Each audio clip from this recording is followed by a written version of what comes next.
Hello guides අපි අලුත්ම රෙසිපියක් හදන්න යන්නේ වෙරළු ජූස් එක. දැන් වෙරළු ටික ලයිලයි සුද්ධ කරනවා. දැන් ගොඩක් දුර ඉවරයි. වෙරළු ගෙඩි 10ක් වගේ අපි නිකන් මේ සාම්පල් එකක් ගත්තා. වෙරළු සුද්ධ කරලා ඉවරලා හොඳට හොදලා ඉස්සෙල්ලාම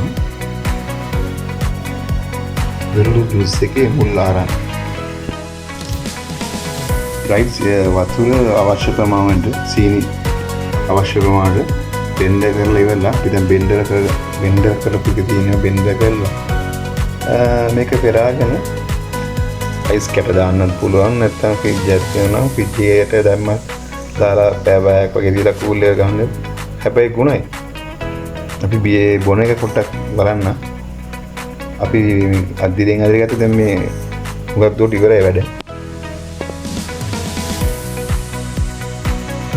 කූල් කරගන්න පී කොටස ආයෙ ගමු.